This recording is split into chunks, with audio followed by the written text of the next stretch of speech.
ایک شخص گھوڑا اس نیت سے پالتا ہے کہ اللہ تعالیٰ کے راستے میں جہاد کروں گا، ٹھیک ہے، جذبے سے لڑوں گا. یہ جو گھوڑا ہے نا، جو اس نے اس نیت سے پالا ہے اللہ کے لیے داد شجاعت دینے کے لیے، اس گھوڑے کا پیشاب، لید، گوشت، پوشت، خون قیامت کے دن اس کے ترازو میں، نامہ اعمال کے ترازو میں تولا جائے گا. یہ نیت تھی اس کی. گھوڑا اس نے بھی پالا ہے، اس کی ایک ایک چیز تلے گی. ایک اور شخص نے گھوڑا پالا ہے اور اس کی نیت پتہ کیا ہے کہ بھئی سواری ہے میری، پیدل چلنے سے بچ جاؤں گا. جیسے ہم گاڑیاں لیتے ہیں، کوئی نیت ہوتی ہے ہاں گاڑی ہے بھائی استعمال کریں گے، اس کا نہ ثواب ہے نہ عذاب ہے. تیسرا وہ شخص ہے جو گھوڑے کی پرورش اس لیے کرتا ہے کہ نام اور شہرت ہو، یعنی میری بڑی اچھی گاڑی. آپ گھوڑے کو گاڑی کے طور پہ لیں نا، بڑی اچھی گاڑی ہے، یہ والی ہے، یہ ماڈل ہے، یہ کلر ہے، یہ اس وقت ان ہے، دس دیٹ. ٹھیک. اب لوگوں کو دکھانے کے لیے، اپنی سیٹسفیکشن کے لیے، خوشی کے لیے، فخر کے لیے، جیسے کہ عام طور پہ ہمارے یہاں چیزیں اسی لیے بنائی جاتی ہیں نا. تو اب فلاں شخص کے پاس ایسے عمدہ گھوڑے ہیں جو اس نے اس نیت سے لیے ہیں ٹور کے لیے، اس کا ٹھکانہ دوزخ ہے. اور حجاج تیرے گھوڑے اسی قسم کے ہیں. اب حجاج بن یوسف تو بہت سخت تھا، ابلنے لگا. اس نے کہا کہ اگر مجھے یہ لحاظ نہ ہوتا کہ آپ نے نبی کریم صلی اللہ علیہ وسلم کی خدمت کی ہے اور امیر المومنین عبد الملک بن مروان نے آپ کی سفارش کے لیے مجھے خط دے کے بھیجا ہے، میں آپ کو چھوڑتا نہیں. تو حضرت انس نے فرمایا تم میرا کچھ نہیں بگاڑ سکتے، تمہاری ہمت ہی نہیں ہے مجھے نظر بد سے دیکھو کہ مجھے نبی کریم صلی اللہ علیہ وسلم نے وہ کلمات سکھائے ہوئے ہیں کہ کوئی شخص مجھے نقصان شر پہنچ ہی نہیں سکتا نا. تو اب حجاج بن یوسف تو فوراً لجاجت اختیار کرنے لگا کہ ابو حمزہ مجھے وہ کلمات سکھا دیں. نے کہا میں ہرگز تجھے نہیں سکھاؤں گا، تو اس کا اہل ہی نہیں ہے. جب حضرت انس رضی اللہ تعالیٰ عنہ کے وصال کا وقت قریب آیا نا، اس وقت ظاہر اس نے چھوڑ دیا، منت ترلا کیا، تو ان کے پاس ان کے ایک غلام تھے، ابان ان کا نام تھا، کنیت سے بھی مشہور ہیں. تو انہوں نے انہیں آواز دی اور فرمایا کہ تمہاری کوئی خواہش ہے، تم نے میری بڑی خدمت کی ہے. تو اس نے کہا مجھے وہ کلمات سکھا دیں جو آپ نے حجاج کو نہیں دیے تھے نا، آپ کے پاس جو دعا ہے حفاظت کی، آپ مجھے وہ سکھا دیں. ٹھیک ہے. تو انہوں نے کہا کہ ہاں ٹھیک ہے. تو انہوں نے یہ دعا جو ہے نا، یہ دعائے انس، بسم اللہ علی دینی و نفسی و والدی و اہلی و مالی، یہ ڈفرینٹ الفاظ میں ہم نے اس کا چھوٹا ورژن جو ہے وہ تراویح کے دوران اور ذکر آف دا ڈے میں دیتے ہیں. یہ فل دعا بھی ہے. پچھلے دنوں کسی نے مجھے بھیجا تھا کہ آپ اس کی ٹرانسلیشن بتائیں، تو اس میں مختلف ورژن ہے، تھوڑے تھوڑے لفظوں کے چینج کے ساتھ مختلف روایات ہیں، ساتھ اس کی تقریباً روایات ملتی ہیں، اور اس میں سے 5 کی سند جو ہے وہ فل سند کے ساتھ موجود ہیں اور یہ حسن کے درجہ تک جاتی ہے. لہٰذا اس کی ایک جو دعا کا ورژن ہے نا، اس کی ٹرانسلیشن ہم نے کرنے کی کوشش کی الحمدللہ رب العالمین ہماری بچیوں نے، تو وہ ہم اس وقت شیئر کر دیتے ہیں اگر آپ اپنی سیفٹی کے لیے پڑھنا چاہیں. لیکن اس سے مجھے بات آپ کو یہ بتانا تھی کہ کس نیت سے آپ نے چیز لی ہے. یعنی گاڑی لی ہے تو اس میں بھی نیت کرنی ہے کہ یہ میں کیوں لے رہی ہوں. اور اب نیت میں اخلاص کہاں سے آئے؟ کیونکہ نیت کی کل ہم نے بات کی تھی، آج ہم بات کریں گے جینون ہونے کی. ٹھیک ہے نا، سنسیئرٹی کی، کہ ہم کتنے سنسیئر ہیں چیزیں خریدنے میں اللہ کے ہاں. یعنی انسان جو پیدا کیا گیا نا، اس کا پہلا مقصد ہی عبادت ہے، اور عبادت کی جو جان ہے نا وہ اخلاص ہے. کیونکہ اللہ پاک خود فرماتے ہیں، آپ سورۃ انعام کی وہ آیت آپ سب پڑھتی ہیں صبح شام، قل ان صلاتی و نسکی و محیای و مماتی للہ رب العالمین. کہ کیا اے نبی کہہ دیجئے صلی اللہ علیہ وسلم، بے شک میری نماز، میری قربانی، میرا جینا، میرا مرنا سب اللہ کے لیے ہے جو سارے جہانوں کا پالن ہار ہے. تو جب ہم یہ بات کر دیتے ہیں تو پھر یہی اخلاص ہے. ٹھیک ہے. اس کی جو دوسری قسم ہے نا، جو غیر اخلاص ہونا، وہ ملاوٹ ہے. اور ملاوٹ شرک ہے. شرک کی مختلف قسمیں ہیں. اگر ہم اپنے عمل میں ملاوٹ کر دیتے ہیں تو کسی اور کو شریک کر لیتے ہیں کہ لوگوں کو دکھانے کے لیے ہم نے گاڑی لی، اللہ کی ہم نے اس لیے نہیں لی کہ ہم نماز کے لیے جائیں، ہم نے اس لیے نہیں لی کہ ہم کلاسز اٹینڈ کرنے جائیں، ہم نے اس لیے نہیں لی کہ ہم دین کے کام کے لیے جائیں، دعوت کے کام کے لیے جائیں. دیکھیں گاڑی تو بازار بھی جائے گی، گاڑی آپ کی گروسریاں کرے گی، لیکن اگر آپ نیت صرف یہ رکھ لیں، یعنی کوئی بندہ روزہ اس لیے رکھتا ہے کہ میں نے روزہ اس لیے رکھا ہے کہ مینس کہ میری جو ہے جسم میں سے فاضل مادے نکل جائیں، میرا ویٹ کم ہو جائے. اب اس نے مشقت تو اٹھا لی، لیکن اللہ کا تقرب حاصل کرنے کے لیے اللہ کا حکم، کہ قرآن کا حکم ہے روزے رکھو تو میں رکھ رہا ہوں. اگر اس طرح رکھتے، اب کیا ہوگا؟ اس نے اب پتلے ہونے کے لیے رکھا، اپنے باڈی کو فٹ رکھنے کے لیے رکھا، تو اجر ضائع ہو گیا. اب کسی نے کوئی غلام آزاد کرنا ہے، ٹھیک ہے، اور وہ کہتا ہے کہ میں اسے آزاد کر دیتا ہوں، اللہ کا حکم ہے انسانیت کو غلاموں سے بچاؤ. لیکن اگر وہ کہتا ہے یہ بڑی بدتمیز غلام ہے، میری جان چھوٹے گی اس سے، نہ نکالو اسے. اب آزاد تو اس نے کیا ہے، لیکن نیت کیا تھی؟ اجر نہیں ملے گا. کوئی بندہ حج کرتا ہے کہ چلو ٹریولنگ میں دنیا دیکھوں گا، صحت اچھی ہو جائے گی، اور لیکن حج کا اجر ضائع ہو گیا. کوئی شخص جنگ کرتا ہے، کہتا ہے چلو اس طرح مجھے ٹیکنیکس پتہ چل جائیں گی، تو اسے اجر نہیں ملے گا. کوئی شخص نماز کے لیے رات کو اٹھتا ہے، وضو کرتا ہے اور کہتا ہے کہ چلو اچھا ہے، میں رات کو اس لیے چلو نماز پڑھ لیتا ہوں، گھر کی حفاظت بھی ہو جاتی ہے، سامان کی حفاظت بھی ہو جاتی ہے، چوری نہ ہو جائے، گاڑی کو بھی باہر دیکھ لیتا ہوں ڈرائیو وے پہ کھڑی ہے. اب عمل ضائع ہو گیا نا. کوئی شخص اس لیے ڈگری لیتا ہے، اس لیے حافظ بنتا ہے، عالم بنتا ہے کہ بھائی مجھے جاب اچھی مل جائے گی. ہمارے سارے بچوں کی آپ خود سوچیں، ڈگریز میں ہم نے انہیں سکھایا ہی نہیں ہے کہ یہ کر لو، یہ کر لو، اس کا بڑا سکوپ ہے، اس کی بہت ویلیو ہے. پھر کیا ہوگا؟ عمل ضائع ہو جائے گا. اگر وہ نیت کر لی کہ میں رزق حلال کماؤں گا، لائر بن رہا ہوں، مظلوم کو انصاف دلاؤں گا، ڈاکٹر بن رہا ہوں، مریضوں کی خدمت کروں گا، بیماریوں سے نجات دوں گا، دعائیں لوں گا، انسانیت کو بچاؤں گا، تو عمل جو ہے وہ یہ اخلاص ہے، یہ اخلاص ہے. اور آخر میں صرف خالص ہی نجات پائے گا، اسے ہی اللہ کا قرب ملے گا. یہ نفس پر سب سے زیادہ بھاری چیز جو ہے، یہ چیز ہمیں مرواتی ہے. ہم عمل کرتے ہیں، سب کچھ کرتے ہیں، لیکن نیت اور اخلاص. اور آپ خود بھی دیکھ لیں، آپ سورۃ ملک ہر رات کو عشاء کے بعد پڑھتی ہیں، ظاہر قبر میں روشنی کا باعث ہے، سفارش کرے گی. کبھی آپ نے اس کے ترجمے پہ غور کیا ہے؟ لِيَبْلُوَكُمْ أَيُّكُمْ أَحْسَنُ عَمَلًا، آیت نمبر 2 ہی ہے اس کی. اور اس میں اللہ تعالیٰ نے کیا معیار ہے کہ کثرت نہیں، قبولیت کیا ہے؟ میں دیکھوں تو صحیح، میں آزماؤں تو صحیح، تم میں سے اچھا عمل کون کرتا ہے. یعنی احسن و عملہ کا مطلب ہی یہی ہے کہ اخلاص پر مبنی عمل ہو. اس کی شرطیں ہیں جی. وہ عمل صرف اللہ کی رضا کے لیے کیا جائے، اور دوسری اس کی شرط پتہ ہے کیا ہے؟ اتباع سنت، عمل سنت کے مطابق ہو. یہ نہیں ہے کہ آپ اللہ کے لیے کر رہے ہیں لیکن وہ خلاف سنت ہے، قبول ہی نہیں ہو سکتا. یہ شرط ہے. ہر وہ عمل اخلاص بھی ہو اور ساتھ کیا ہو؟ وہ سنت کے مطابق ہو. اور نبی کریم صلی اللہ علیہ وسلم نے فرمایا کہ اللہ تعالیٰ متقی مخلوق سے مستغنی اور اخوا پسند بندے کو پسند فرماتا ہے. 3 طرح کے لوگ. پہلے کیا؟ وہ بندہ جو ظاہر اور باطن میں اللہ کی نافرمانی سے ڈرتا ہے، متقی. دوسرا غنی، جو مال سے کوئی غرض نہیں رکھتا، اللہ کے سامنے کہتا ہے کہ تو ہی جو ہے غنی ہے، تو خود کہتے ہیں انتم الفقراء، تو ہم سارے فقیر ہی ہیں نا. محتاج بن کے رہتا ہے، ربی انی لما انزلت علی من خیر فقیر. اور خفی وہ بندہ جو اپنے نیک اعمال مخلوق کے دکھاوے سے بچنے کے لیے چھپ کر کرتا ہے کہ کہیں ایسا نہ ہو کہ کوئی گناہ ہو جائے. پھر جب وہ اکیلے میں ہوتا ہے تو پھر وہ توبہ کرتا ہے کہ اللہ کریم فلاں چیز کا میں نے ذکر کر دیا، میرا مقصد یہ نہیں تھا کہ لوگ مجھے نیک سمجھیں، میرا مقصد یہ تھا کہ شاید میرے کہنے سے لوگ بھی عمل کرنے لگیں. جب وہ سوچے کہ بھئی استاد یہ کر رہا ہے یہ عمل، تو وہ بھی اس کو اپنا لے. میری نیت یہ تھی، یہ نہیں تھی کہ لوگوں کے سامنے ہو کہ باجی وہ تو استاذہ تو بڑی عبادت گزار ہے، نعوذ باللہ، اللہ معاف فرما دے. تو کسی بڑے بول سے، کسی گمان سے بھی معاف کرا دے. اور امام ابن کثیر فرماتے ہیں تم نیت کی درستی اور اس کی حقیقت اچھی طرح سیکھ لو.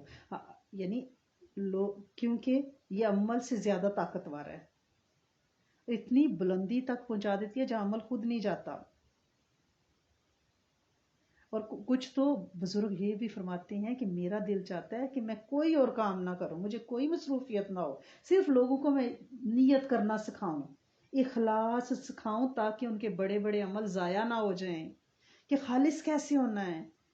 حضرت سفیان ثوری رحمہ اللہ فرماتے ہیں ہر وہ عمل جسے میں لوگوں کے سامنے بتا دیتا ہوں، میں اسے اپنی گنتی میں نہیں رکھتا، کیونکہ میں کہتا ہوں کہ شاید اب اس میں سے اخلاص نکل گیا ہے، میں نے لوگوں پہ ظاہر کر دیا ہے کہ میں یہ عمل کرتا ہوں۔ لیکن یہ آپ نے ذہن میں رکھنا ہے کہ آپ نے کوئی عمل اگر کسی کو کس نیت سے بتانا ہے، اگر ہر کوئی اپنے اپنے عمل چھپا کے بیٹھا رہے گا، اعمال کے فائدے اور نفع نہیں بتائے گا، تو پھر لوگوں میں شوق پیدا نہیں ہوگا نا عمل کرنے کا۔ اگر میں کہوں کہ میں اپنی تسبیح مسلح لے کے ایک کونے میں بیٹھی رہوں اور مزے سے عبادت کروں، اپنے رب کو مناؤں اور اپنی جنت خرید لوں، ٹھیک ہے نا، پے کر رہی ہوں میں جنت کا بیٹھ کے، نعوذ باللہ، اور کوئی دوسرا کہ میں بھی ایسے ہی کر لوں، تو پھر مخلوق کو ساتھ لے کے کون چلے گا؟ ٹھیک ہے نا۔ اور ہر بندہ اپنی نیت کو خود ٹٹولے کہ کیا یہ میں کام اللہ کے لیے کر رہا ہوں، خالص ہو کے کر رہا ہوں، میری نیت میں، جیسے اب میں آپ کو اس کی مثال دیتی ہوں جو سمجھنے میں آپ کو آسانی رہے گی۔ جیسے وضو میں اخلاص ہے، وضو ایک ایسا عمل ہے جو انسان کو عبادت کے قابل کرتا ہے۔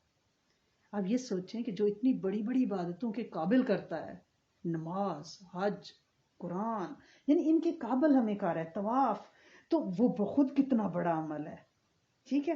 اب بندہ وضو کرے تو ذہن میں یہ حاضر ہو کر کہ میں اس وضو کو اللہ کی رضا کے لیے کر رہا ہوں، اللہ کریم میرا مقصد تجھے راضی کرنا ہے، اس وضو کے ذریعے مجھے اخلاص والی عبادت عطا فرمائے۔ اب اذان آپ سب کے گھروں میں کلاک پہ پانچوں وقت ماشاءاللہ سے اذان ہوتی ہے، اب جب ہم اس کا جواب دے رہے ہوتے ہیں تو اس میں دعا میں کیا ہے کہ نبی کریم صلی اللہ علیہ وسلم کو مقام محمود پہ فائز کریں، مقام محمود پہ فائز کریں۔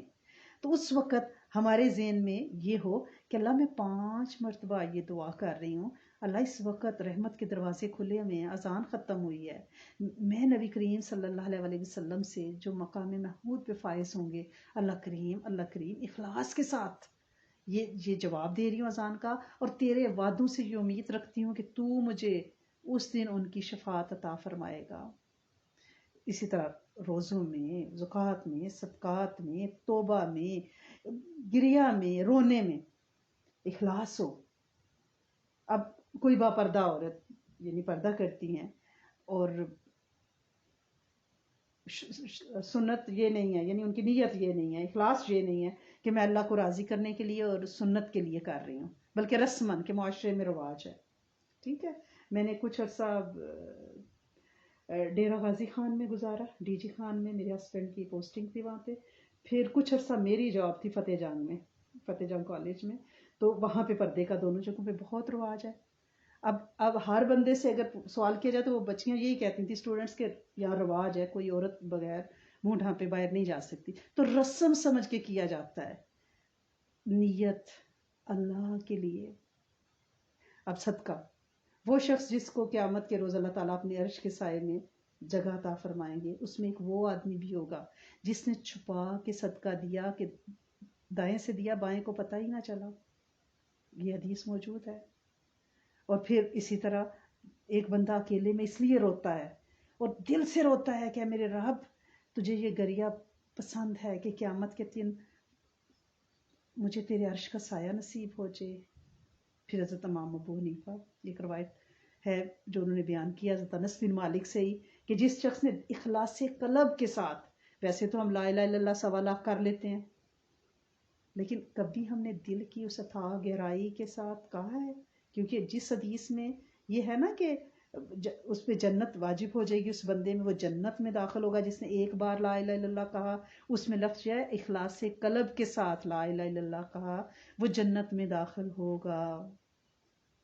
پھر سورۃ زمر میں ہے، اے نبی صلی اللہ علیہ وسلم، ہم نے یہ کتاب آپ کی طرف حق کے ساتھ نازل کی ہے، بس آپ اللہ کی عبادت کریں اور اس عبادت کو اسی کے لیے خالص کرتے رہیں، یعنی خالص، وہ کوئی بھی آپ کا کام ہے، اگر ہم خالص ہیں، اگر ہمارا دنیا کا کوئی مقصد نہیں ہے، اس میں اپنے ڈرنا نہیں، اکنا نہیں، پریشان نہیں ہونا، بس یہ ہے کہ اپنے دل کو بار بار ٹٹولنا ہے اپنی نیت کو بار بار اس کا اخلاص کا لیول چیک کرنا ہے. کوئی تھرمامیٹر اس کا نہیں ہے. ہر بندہ اپنے مخلص ہونے کا خود ذمہ دار ہے اور اس کا کوئی دعویٰ نہیں کر سکتا کہ میں بڑا خالص ہوں. یہ فیصلے تو قیامت کے دن ہوں گے نا.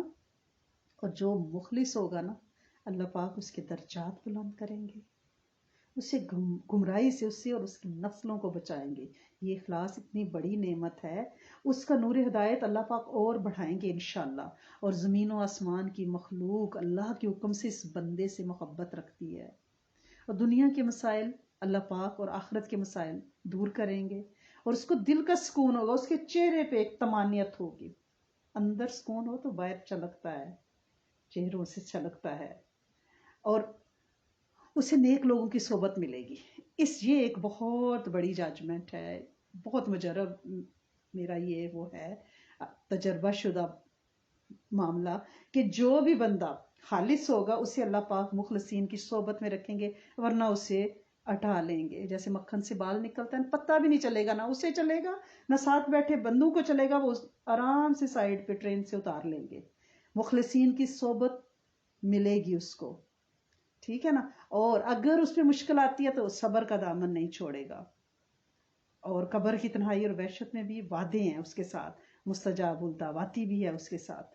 یعنی خالص ہونے کے لیے ہمیں یہ صرف ذہن میں رکھنا چاہیے کہ صدق ہو ہمارے اندر, اخلاص ہو. اب اس میں پریشان نہیں ہونا, کیونکہ اللہ پاک نے سورۃ بینہ میں, قرآن ہم پڑھتے ہیں آج کل توجہ سے پڑھ رہے ہیں لیکن اس پہ تھوڑا سا غور بھی کیا کریں نا. وہ ہے نا آیت بار بار آتی ہے, افلا تتفکرون, کیا تم تفکر نہیں کرتے ہو, غور نہیں کرتے ہو. تو اللہ پاک سورۃ بینہ میں کیا ہے, اللہ پاک فرماتے ہیں کہ وما امروا الا لیعبدوا اللہ مخلصین لہ الدین, اور انہیں حکم دیا گیا ہے کہ صرف خالص اللہ کی عبادت کریں. خالص خالص خالص کا لفظ آتا ہے. پھر سورۃ زمر میں الا للہ الدین خالص, خبردار اللہ کے لیے خالص دین ہے, یعنی اللہ کے ہاں اس کے علاوہ کچھ قبول ہی نہیں ہے, وہ کچھ مانگتا ہی نہیں ہے. حضرت انس کی ایک روایت ہے, جب قیامت کا دن ہوگا تو فرشتے لفافے بند ہمارے اعمال کے نا, سیل لفافے لائیں گے. اللہ تعالیٰ فرمائے گا اس کو پھینک دو اور ان میں سے ان کو قبول کر لو. فرشتے کہیں گے تیری عزت کی قسم, ہم نے تو وہی لکھا جو اس نے کیا. اللہ تعالیٰ فرمائے گا یہ دوسروں کے لیے تھا, میں آج صرف وہی قبول کروں گا جو صرف میرے لیے تھا. ایک اور حدیث میں ہے, فرشتے بندے کے عمل کو لے کر جاتے ہیں, عمل بہت زیادہ ہوتے ہیں اور بڑا اچھے خوبصورت عمل ہوتے ہیں. اللہ تعالیٰ ان فرشتوں کی طرف وحی کرتے ہیں کہ تم میرے بندے کی اعمال کی نگرانی کرنے والے ہو, تم اعمال دیکھتے ہو, میں اس کے دل کو دیکھتا ہوں. اس بندے نے خالص عمل نہیں کیے, اس کو سجین یعنی دوزخ کیا تھا گہرائیوں میں رکھو. اور ایک بندے کے عمل لے کر جاتے ہیں, تھوڑے سے ہوتے ہیں, تو اللہ پاک فرشتوں سے کہتے ہیں تم میرے بندے کے اعمال کے نگران تھے, میں اس کے دل کو دیکھتا ہوں, اس کو بڑھا دو اور اسے علین جنت کے اعلیٰ درجوں میں لے جاؤ. یعنی ہم تعداد پہ نہ جائیں, کوانٹٹی پہ نہ جائیں, کوالٹی پہ جائیں, ٹھیک ہے نا. لہٰذا ہم نے اس پہ محنت کرنی ہے. اللہ پاک ہم سب کو انشاءاللہ محنت کی توفیق دے. آج کی رات پاک رات ہے, آپ نے بھولنا نہیں ہے. سارے اعمال گروپ پہ پوسٹ ہو چکے ہیں, وہ آپ نے کرنے ہیں. کسی نے پوچھا ہے برکت والی تھیلی کا عمل کیا ہے, وہ بتا دیں. آپ اپنا پرس یا کپڑے کی تھیلی اس لیے کہتے ہیں کہ جتنے بھی بزرگ اولیاء درویش صحابہ ان سب کے پاس کپڑے کی ایک تھیلی ہوتی تھی. یہ والٹ شالٹ تو اب آئے نا رنگ برنگے, اور ہمیں پتہ بھی نہیں, ہم اس کو کہتے ہیں لیدر والٹ ہے, اور پتہ نہیں وہ ہیم کا ہے, پتہ نہیں وہ کس جانور کا ہے جو ہم جیب میں لیے پھرتے ہیں, پھر ہم کہتے ہیں بے برکتیاں ہو گئی ہیں. کپڑے کی تھیلی میں اولیاء کرام درویشوں کی ایک نسبت شامل ہے. اس کے اوپر 119 بار روز سورۃ کوثر پڑھ کے آپ دم کر دیا کریں, پھونک مار دیا کریں. نہ بھی ماریں تو تھیلی آپ کے پاس ہو, اس میں اگر آپ مال رکھیں تو انشاءاللہ وہ مال بڑھتا ہے, اور واقعی ہی بڑھتا ہے. آپ اس کو تجربہ کر کے دیکھ لیں, ٹھیک ہے نا. آپ اس میں پیسے رکھیں, اسی سے نکالیں. روز 1 to 9 کا اس کو عمل کہتے ہیں. سورۃ کوثر میں خیر کثیر ہے, برکت ہی برکت ہے. ٹھیک ہے، حوض کوثر کا تذکرہ جو آپ سمجھ رہے ہیں نا، تو وہ میرا رب جو آخرت میں جنت الفردوس اور حوض کوثر کے مزے دینے پہ قادر ہے، وہ اس دیس میں بھی وہ مزے دیتا ہے انشاءاللہ۔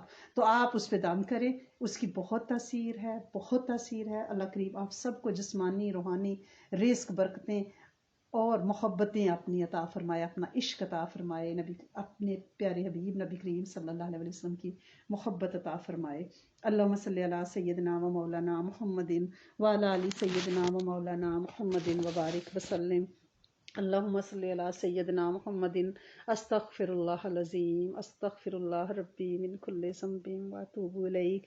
اے میرے کریم مالک، اے میرے سونے آقا، بڑے گناہ کیے اللہ کریم، لیکن یہ آس تھی کہ تیرا پیارا مہینہ جس میں معافیاں ہی معافیاں ہیں ہم جیسوں کی، اللہ کریم تو دھو دے گا ہمارے گناہوں کو۔ اللہ کریم وہ مہینہ آیا بھی اور گزر بھی گیا۔ اللہ کریم اب اس کی شام ہے، بلکہ شام بھی ایسی ہے جیسے سردیوں کی عصر کا وقت ہے جو فوراً چلا جائے گا۔ اللہ کریم کچھ دن باقی رہ گئے، جو کرنا چاہتے تھے، جو پلاننگز تھی اللہ کریم وہ گول اچیو ہی نہیں کر پائے۔ اللہ سونے وقت اتنی تیزی سے گزر گیا۔ اے میرے کریم مالک، نیتوں میں پتہ نہیں اخلاص آیا کہ نہیں، آج تیرے سامنے بیٹھ کے اپنے سارے بہنیں ہم ایک دوسرے کو گواہ بناتی ہیں کہ اللہ کریم زندگی بھر جتنے اعمال کیے اس میں اگر کہیں ہماری نیت کی اونچ نیچ ہیر پھیر ہو گیا تو میرے کریم مالک تو کریم، تو سخی، تو بادشاہ شہنشاہ رب، ان سب ہماری نیتوں کی ہم کریکشن کی دعا کرتے ہیں۔ اللہ کریم، اللہ کریم ہمارے سارے اعمال کو خالص کر دیں، ان کی تطہیر کر دیں، ہماری سیئحات کو حسنات میں لکھ دیں۔ اے زمین و آسمان کے مالک، اے آسمان کو تھام کے رکھنے والے، آئندہ ہمیں نیتوں کے کھوٹ سے بچانا۔ جس طرح تو نے آسمان کو زمین پہ گرنے سے روکا ہوا ہے، ایسے ہی شیطان کو اور نفس کو ہمارے اوپر مسلط ہونے سے بچانا، اور ہماری نیتوں کو اخلاص کے ساتھ پیوریفائی کر کے رکھنا۔ اللہ کریم ہم بڑے کمزور ہیں، تیرے سوا کوئی قوت نہیں ہے جو ہمیں نفس کے غلبے سے بچا سکے۔ اے میرے کریم مالک، ہمیں نفس کے غلبے سے تو ہی بچا سکتا ہے، ہماری نیتوں کو تو ہی اخلاص دے سکتا ہے۔ اے میرے کریم مالک خالص کر دے اور قبول کر لے۔ اللہ کریم روز حشر کے ہی ہمارا نامہ اعمال ہماری نیتوں کی وجہ سے ہلکا نہ ہو جائے۔ اللہ کریم ہمیں اپنے جذبوں کو جانچنے، ٹٹولنے اور دیکھنے کی توفیق عطا فرما، اور اپنی نیتوں کی توسیع کی توفیق عطا فرما۔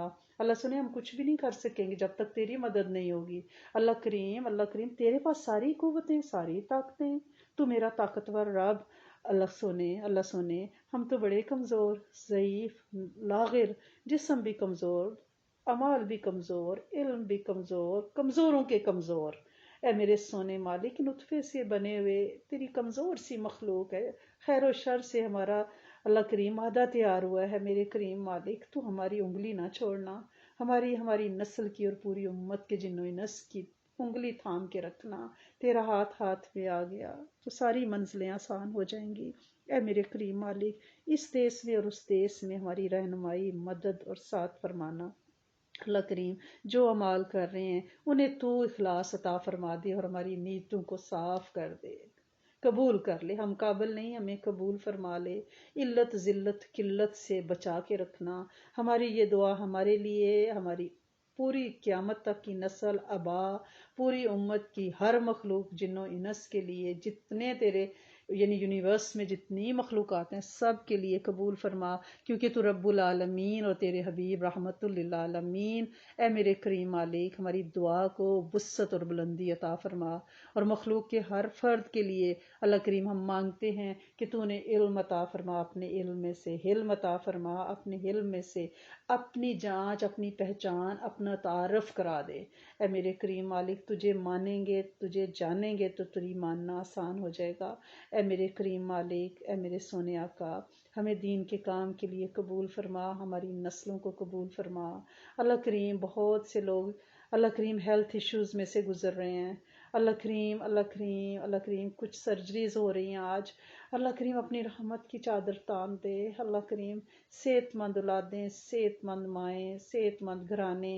اور اللہ کریم بہت سے لوگ کلمے کے متلاشی ہیں، ٹھمک ٹوئیاں مار رہے ہیں. اللہ کریم ایک ایک گھر میں ہسبینڈ اور وائف ہیں، دو مذاہب سے ہیں. اللہ کریم تو کریم اور رحیم، دلوں کو نرم کر، دلوں کو پھیر اور کلمے کا تعارف ان کو کرا دے. اللہ سونے دل تو تیرے قبضے میں ہے نا، تو انہیں اپنا تعارف کرا دے. اللہ کریم اس وبا سے امت کو نجات دے، جسمانی روحانی رزق کی فراوانی عطا فرما، عافیت کامل، برکت کامل، صحت کامل، شفاء کامل، اخلاق کامل، اخلاص کامل عطا فرما، خاتمہ بالخیر عطا فرما، اپنی معرفت عطا فرما. اے میرے کریم مالک، کرونا کے مریضوں پہ خاص رحم فرما. اللہ کریم ہمارے تام، قیام، سیام، عبادتوں، تسبیحات سب کو قبول فرما. ہر ایک کو ہدایت عطا فرما. بے اولادوں کو اولادیں دے، بیماروں کو شفا دے، بے روزگاروں کو روزگار عطا فرما. بچوں کے بہترین بر اور زوج عطا فرما. بن مانگے وہ ساری خیریں عطا فرما جو آپ صلی اللہ علیہ وآلہ وسلم نے چاہیں.